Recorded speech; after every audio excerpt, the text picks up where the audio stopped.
Shalom semuanya, senang kembali bisa bertemu bersama dalam program Dua Sisi. Kali ini kita akan membahas suatu ayat dari Perjanjian Baru, yaitu dari Roma 8 ayat yang ke-31. Isinya seperti ini. Sebab itu, apakah yang akan kita katakan tentang semuanya itu? Jika Allah di pihak kita, siapakah yang akan melawan kita? Dari ayat ini kita dengar seperti membawa suatu penghiburan bagi setiap kita yang mendengarnya, memberi kekuatan bagi setiap kita yang membaca ayat ini.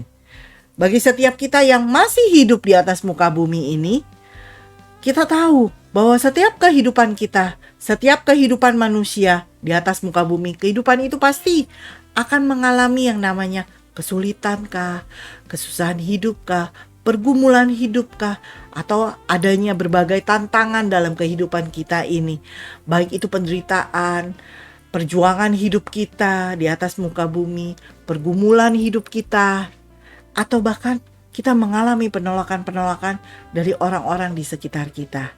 Nah, dalam kehidupan ini itu terlihat sangat singkat. Kehidupan kita di atas muka bumi itu sangat singkat. Di dalam doa Musa, dalam Mazmur 90 ayat yang ke-10, di sana dikatakan, masa hidup kami 70 tahun, dan jika kami kuat 80 tahun, dan kebanggaannya adalah kesukaran dan penderitaan, sebab berlalunya buru-buru dan kami melayang lenyap. Hanya 70 tahun dikatakan, 80 tahun jika kita kuat. Sebagian besar dari kehidupan itu adalah kesukaran dan penderitaan. Jadi selama masih hidup di bumi ini, yang kita alami, yang menjadi kebanggaan kita setiap kali, itu hanya kesukaran dan penderitaan. Nah, yang enak-enaknya hanya sedikit gitu. Nah, tapi yang harus kita alami, kesukaran dan penderitaan itu selama masih kita hidup. Itu gak enak. Tapi kita menjalani semuanya itu. Saat kita melalui semuanya itu, kita harus ingat, kita jalani semuanya itu tidak sendirian. Kita tidak sendirian, tapi kita melewati semuanya itu. Ada siapa? Ada Tuhan Yesus Kristus yang punya alam semesta ini, yang punya hidup kita ini, yang memiliki kehidupan kita ini secara sepenuhnya gitu. Dia yang ada bersama-sama dengan kita, menjadi pemilik hidup kita. Tapi Tuhan Yesus Kristus itu adalah Tuhan yang jauh lebih besar dari segala apapun yang sedang kita hadapi. Tuhan itulah yang selalu ada bersama-sama dengan kita. Sebab itu kita dapat mengatakan kepada masalah, pada tantangan hidup, kepada persoalan yang sedang kita hadapi, hei masalah, Tuhanku jauh lebih besar daripada masalahku. Jadi jika Allah di pihak kita, kita gak perlu takut. Siapakah lawan kita? Itu pasti tidak ada. Tuhan itu yang akan menjadi pembela hidup kita. Kalau kita mau dengan yakin mengatakan hal ini, jika Allah di pihakku, siapakah lawanku? Itu bisa kita lalui dalam kehidupan ini, walaupun masih di atas muka bumi. Kalau apa? Kalau kita menjalani kehidupan ini sudah benar di hadapan Tuhan. Kita sudah berkenan sama Tuhan, sudah menjalankan perintah-perintah Tuhan tanpa terkecuali. Selama kapan? Selama kita masih hidup nih di atas muka bumi ini. Ayo kerjakan firman Tuhan, perintah Tuhan, tanpa terkecuali, semuanya dikerjakan. Kita benar berkenan di hadapan Tuhan. Pada saat kita hidup benar berkenan di hadapannya Tuhan itu, kita akan dengan yakin pada saat lewati masalah, persoalan hidup, tantangan itu, kita bisa bilang, ya Allah di pihakku, Tuhan bersama denganku. Siapa yang dapat melawan aku? Dia yang akan menjadi pembela kita. Itu yang pertama, kita harus hidup benar. Kita harus berkenan sama Tuhan. Selalu di jalannya yang benar. Menjalankan perintah-perintahnya tanpa kecuali. Pastikan itu kita jalani selama kita ada di atas muka bumi ini. Selama kita masih bisa menarik nafas, masih bisa hidup di atas muka bumi ini, harus hidup benar di hadapan Tuhan, berkenan di hadapan Tuhan. Kita terus hidup ada di jalannya Tuhan, selalu taat sama perintah Tuhan. Itu yang pertama yang harus kita ingat, yang harus kita kerjakan dalam kehidupan ini. Maka kita dengan yakin dapat berkata, Allah di pihakku, siapa yang dapat melawanku? Tuhan yang akan jadi pembela hidup kita. Jadi ketika hidup ini kita lalui, kita jalani, kok terasa berat. Kehidupan ini pada saat kita lewati, kok kayaknya susah amat. Kok tantangan itu ada aja. Masalah hidup silih berganti dalam kehidupan kita. Maka kita harus ingat. Yang kedua, kita harus andalkan Tuhan saja. Kita selama masih ada di atas muka bumi ini, kita perlu Tuhan. Jadi andalkan Tuhan saja.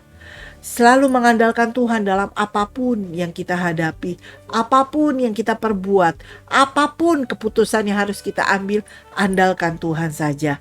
Pada saat kita mengandalkan Tuhan, maka kita akan melalui kehidupan ini bersama Tuhan. Tuhan yang mana? Tuhan yang besar itu, yang menjadi pembela kita. Jangan mengandalkan diri sendiri, jangan mengandalkan kekuatan sendiri, jangan mengandalkan kekuatan manusia. Dalam perjanjian lama pun kita sudah diingatkan. Dalam Yeremia 17 ayat yang ke-5 sampai ke-8, isinya seperti ini. Yeremia 17 ayat yang ke-5 sampai ke-8.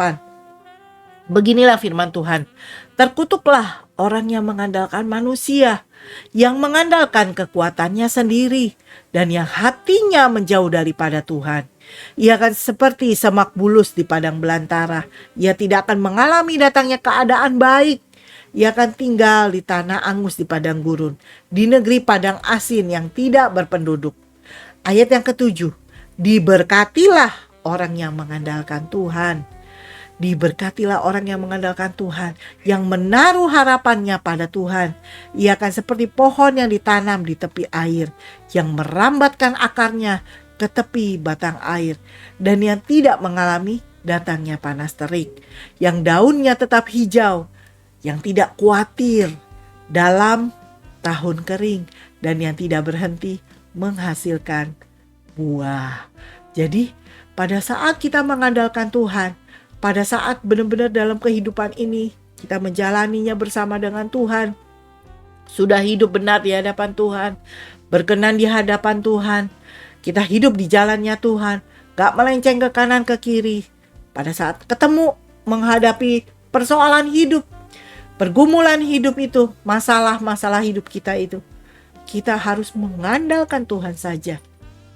Minta kekuatan Tuhan itu, minta Tuhan tolong saya, bantu saya untuk bisa lewati semua ini. Mengandalkan Tuhan sepenuhnya dalam kehidupan kita. Jadi jangan lagi mengandalkan kekuatan sendiri. Jangan lagi mengandalkan kekuatan manusia. Karena kalau kita ngandalin kekuatan sendiri, kalau kita ngandalin kekuatan manusia, maka yang akan menjumpai kita adalah apa? kecewa. Kecewa itu pasti akan kita dapat kalau kita mengandalkan kekuatan sendiri, mengandalkan kekuatan manusia. Jadi pada saat kita mau untuk diberkati, kalau kita mengandalkan Tuhan saja, mengandalkan Tuhan dalam segala hal, mengandalkan Tuhan, melibatkan Tuhan sejak awal, melibatkan Tuhan dalam semua masalah yang kita hadapi. Minta campur tangan Tuhan yang membantu kita, memastikan kalau kita mengandalkan Tuhan, maka kita akan puas. Kita tidak akan dikecewakannya. Dia akan membuat kita puas. Dan itu yang harus selalu kita ingat dan kita lakukan dalam kehidupan ini. Yaitu, ayo andalkan Tuhan saja. Andalkan Tuhan selalu. Maka kita akan menjalani kehidupan ini benar-benar bersama-sama dengan Tuhan. Itu yang harus kita kerjakan. Kemudian saat ada di muka bumi ini, saat kita masih hidup, masih memperoleh nafas hidup dari Tuhan, saat masih ada di atas muka bumi ini, kita pasti akan banyak menghadapi kekhawatiran hidup, banyak menghadapi ketakutan, kecemasan dalam hidup. Namun saat kita menyadari kebenaran yang kita tahu tadi, jika Allah di pihakku, siapakah lawan kita? Saat menghadapi masalah-masalah itu, menghadapi badai yang besar, bahkan terbesar sekalipun menurut kita, kita bisa nggak khawatir. Kita nggak perlu khawatir. Kita nggak perlu cemas. Kita nggak perlu takut. Karena apa? Kita punya Tuhan yang besar itu, yang ada bersama-sama dengan kita. Nah, kalau kita punya Tuhan yang besar itu, yang ada selalu bersama dengan kita, yang harus kita lakukan apa? Yang ketiga, kita harus minta kekuatan Tuhan itu. Kita minta kekuatan Tuhan bukan untuk kita saja, untuk menjalani kehidupan ini, tapi minta kekuatan Tuhan untuk menghadapi masalah yang sedang kita hadapi. Kita harus menghadapi ketakutan hidup itu, kekhawatiran hidup itu, kecemasan hidup itu. Kekuatan dari Tuhan itu yang akan menghandle semuanya. Kita akan melalui semuanya itu dan menghadapi semuanya itu. Walaupun ada sesuatu yang menghadang depan kita kah? Ada sesuatu yang membuat kita cemas, yang membuat kita khawatir, yang membuat kita takut sekalipun. Tapi kekuatan dari Tuhan itu yang akan membuat kita sanggup menghadapinya, yang akan membuat kita terus bisa melalui semuanya itu, berjalan terus maju menuju pada apa? Pada kemenangan yang Tuhan sudah janjikan bagi kita semua, anak-anaknya Tuhan. Pada saat kita sudah melalui semuanya itu, kekuatan Tuhan itulah yang membuat kita mampu lewati semuanya. Gak ada lagi tantangan hidup yang bisa membuat kita stuck di satu titik. Kita terus maju. Bersama siapa? Bersama dengan Tuhan. Jadi di balik semuanya itu, bukan berarti kita anak-anaknya Tuhan gak akan mengalami yang namanya kesulitan. Gak akan mengalami yang namanya tantangan hidup. Tapi setiap kita justru pasti akan melalui semuanya itu. Pasti akan mengalami kesulitan, masalah, beban hidup kita. Tapi kita gak stuck di satu titik. Kita akan terus jalan maju. Kita akan terus melewati semuanya, melalui semuanya, menghadapi semua tantangan hidup itu. Karena apa? Karena kita punya Tuhan yang mendukung kita. Kita punya Tuhan yang selalu melindungi kita, memimpin kita, menyayangi kita. Senantiasa sampai kapan?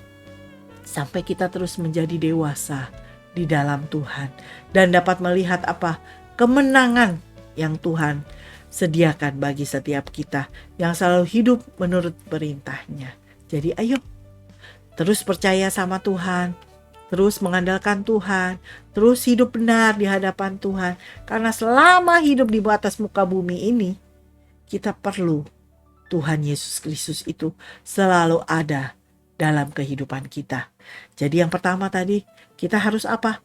Hidup benar di hadapan Tuhan. Hidup berkenan sama Tuhan. Jangan keluar dari jalannya. Lakukan semua perintah-perintahnya itu dengan setia.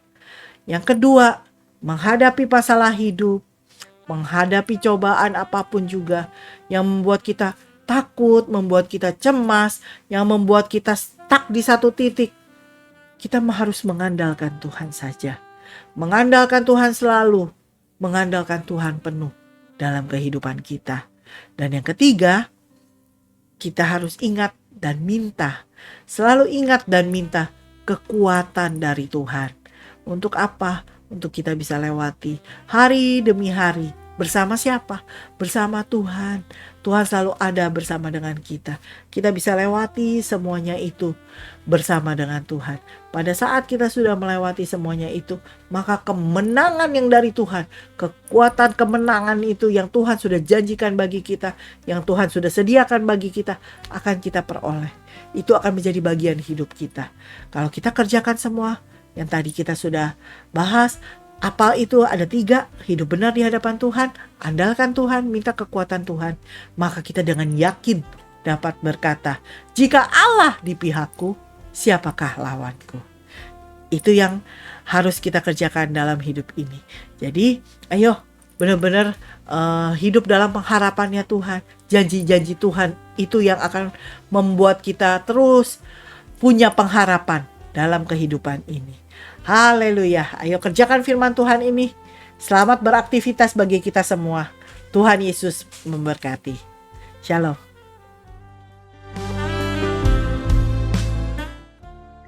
Allah bagi kita, siapakah lawan kita?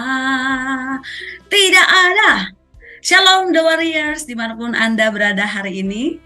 Saya percaya setiap kita ada dalam lindungan dan pemeliharaan Tuhan yang sempurna. Pujian yang baru saya bawakan tadi, saudara, mungkin tidak asing di telinga kita. Kita sering menyanyikannya dengan semangat, dengan antusias. Tapi pertanyaannya, apakah ketika kita menyanyi, kita menghidupi lirik yang kita nyanyikan? Mari sama-sama kita belajar dari ayat firman Tuhan yang akan kita bahas hari ini, yaitu dari Roma 8 ayat 31 di dalam program 2 sisi ini. Jadi nanti ada 2 orang yang akan menjelaskan di perikop yang sama, ayat yang sama tentang Roma 8 ayat 31 ini. Saya akan bacakan buat kita semua. Sebab itu apakah yang akan kita katakan tentang semuanya itu? Jika Allah di pihak kita, siapakah yang akan melawan kita? Nah saudara, ketika kita sedang mengalami satu persoalan atau tantangan, bahkan mungkin pergumulan, seringkali mungkin ayat ini menjadi rema dalam kehidupan kita. Kita perkatakan dengan iman, kita katakan dengan sungguh-sungguh, jika Allah di pihak kita, siapakah lawan kita? Nah saudara, mengapa Paulus demikian yakin bahwa Allah di pihak kita? Paulus yakin bahwa Allah di pihak kita karena walaupun kita telah berdosa, namun Kristus menebus kita, membenarkan kita, memberikan kehidupan di dalam roh dan menguduskan kita. Itulah sebabnya, itulah alasan atau semuanya adalah bukti bahwa Allah berada di pihak kita, saudara. Dan kalau Allah di pihak kita, maka siapakah yang akan melawan kita? Nah, ini bukan berarti bahwa tidak ada yang akan menentang orang-orang Kristen karena disertai Allah. Ini bukan berarti bahwa tidak akan ada bahaya bagi orang Kristen yang disertai Allah. Paulus tahu dari pengalamannya sendiri bahwa perlawanan terhadap orang-orang percaya itu banyak. Tantangan terhadap orang percaya itu banyak. Ya, Paulus tahu dari pengalamannya sendiri, saudara, bervariasi dan terus-menerus. Yang Paulus maksudkan di sini adalah tidak ada hal dalam tanda kutip atau musuh yang bisa menghancurkan orang percaya atau menghadang umat Allah. Saudara, walaupun ada musuh, ya, ada bahaya, tetapi kalau Allah di pihak kita, maka musuh atau bahaya itu tidak bisa melawan kita. Yang percaya dan setuju katakan sama-sama dengan saya, amin, saudara. Ya, tidak setiap orang mengalami bahwa Allah ada di pihaknya, sebab terkadang Allah menentang atau melawan orang tersebut. Banyak kali dalam perjanjian lama Allah berkata, aku akan menjadi lawanmu. Ya, nanti saudara bisa baca di Yeremia 50 ayat 31, 51 ayat 25 ya. Kalimat-kalimat itu memang diucapkan kepada bangsa-bangsa seperti bangsa Asyur, Babel ya, Mesir, Tirus, Sidon, dan Edom. Namun kalimat itu juga pernah diucapkan kepada bangsa Israel karena ketidaktaatan mereka dan karena penyembahan berhala yang mereka lakukan. Tuhan berfirman dalam Imamat 26 ayat 17, aku sendiri akan menentang kamu sehingga kamu akan dikalahkan oleh musuhmu. Dan mereka yang membenci kamu akan menguasai kamu dan kamu akan lari. Sungguh pun tidak ada orang mengejar kamu. Yehezkiel 5 ayat 8, sebab itu beginilah firman Allah. Lihat, aku sendiri akan menjadi lawanmu dan aku akan menjatuhkan hukuman kepadamu di hadapan bangsa-bangsa. Nah saudara, namun ini bukanlah dalam kasus Roma 8 ayat 31. Sebab situasi di mana Paulus mengatakan kalimat ini adalah Allah di pihak kita. Mengapa di pihak kita? Benarkah Allah ada di pihak kita? Ya, karena dia sudah menentukan kita, saudara. Dia sudah memanggil kita. Dia sudah membenarkan kita, bahkan memuliakan kita. Dalam kondisi yang seperti ini, siapakah yang akan melawan kita? Jadi semua berkat rohani yang luar biasa ini dirangkum oleh Paulus dalam sebuah kalimat pendek. Jika Allah di pihak kita, ya, terjemahan yang lebih hurufiah adalah jika Allah ada untuk kita, bukan hanya di pihak kita, melainkan untuk kita, ini merupakan ungkapan yang luar biasa. Bagaimana dengan saudara hari-hari ini? Apakah Anda terus merasakan bahwa Allah di pihak saudara, bahwa Allah ada bagi saudara? Mari sama-sama dari pembacaan firman Tuhan hari ini, setiap kita dapat dikuatkan kembali, diingatkan kembali bahwa kita tidak dapat berjalan sendirian. Kita bersama dengan Allah kita dapat melangkah. Ada di dalam pihaknya Allah kita dapat menjadi seorang pemenang. Ini ungkapan yang sangat luar biasa, saudara. Jika Allah adalah untuk kita, jika Allah bagi kita, siapakah yang akan menjadi lawan kita? Nah, ini jika terjadi bagi semua orang-orang Kristen, tentunya orang-orang Kristen atau anak-anak Tuhan akan merasa aman. Tidak ada yang dapat melawan kita. Tetapi yang harus kita tekankan adalah bukan berarti tidak ada perlawanan. Namun tidak akan ada yang menang di dalam perlawanan tersebut jika Allah di pihak kita. Dapat diserang tetapi tidak dapat dikalahkan. Jadi saudara, apapun perlawanan, apapun perjuangan yang sedang kita hadapi hari-hari ini, yakinkan dan tanamkan di dalam dirimu, jika Allah di pihak kita, siapakah yang menjadi lawan kita? Lalu pertanyaannya lagi saudara, apakah yang menjadi bukti bahwa Allah ada di pihak kita? Bahwa Allah adalah untuk kita? Di ayat 32a Paulus mengatakan, Ia yang tidak menyayangkan anaknya sendiri, tetapi yang menyerahkannya bagi kita semua. Saudara, di sini bagian ini, awal ayat ini lebih memperlihatkan penekanannya yang bahkan anaknya sendiri ia tidak sayangkan.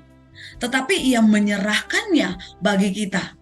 Memberikan seorang anak demi kepentingan orang lain merupakan pengorbanan yang tak terkatakan. Nah saudara, tindakan ini menjadi lebih istimewa apabila anak yang diserahkan tersebut akan mengalami berbagai penderitaan demi orang lain. Nah itulah yang dilakukan oleh Bapa kita. Dia menyerahkan anak satu-satunya untuk berkorban, untuk menebus, untuk menyelamatkan kita dari dosa. Saudara, jika yang paling berharga sudah diserahkan untuk keselamatan kita, maka segala sesuatu yang lain juga akan dikaruniakannya kepada kita bersama-sama dengan Dia.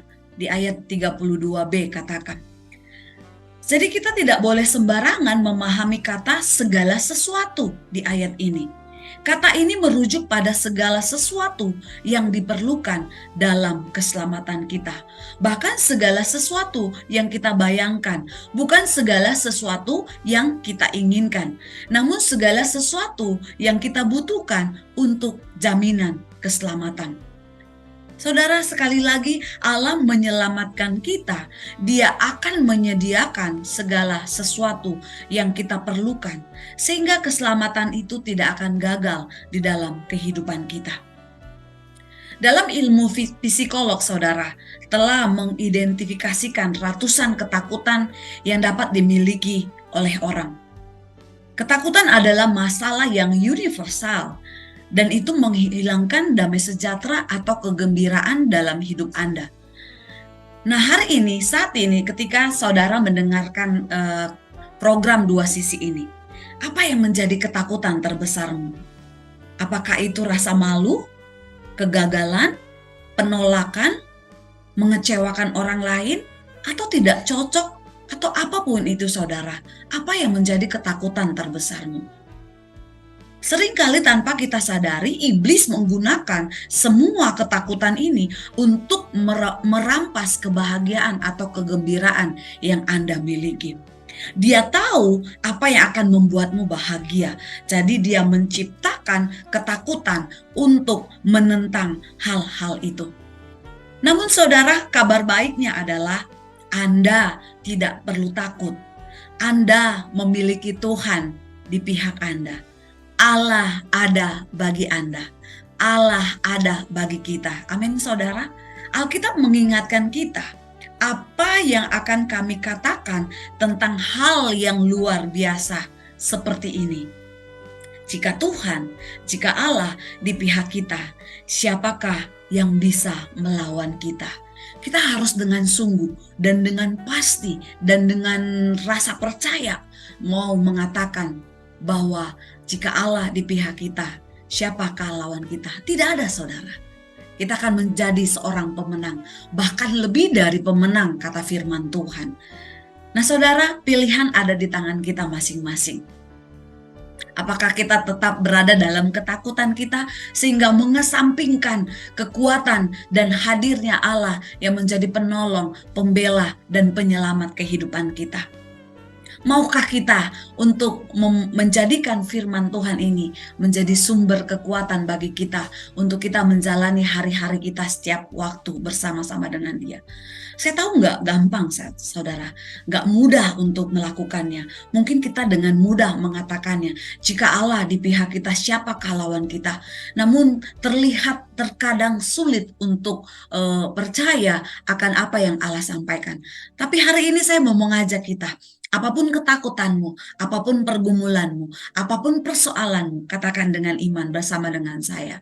Jika Allah di pihak kita, siapakah yang akan melawan kita? Tidak ada.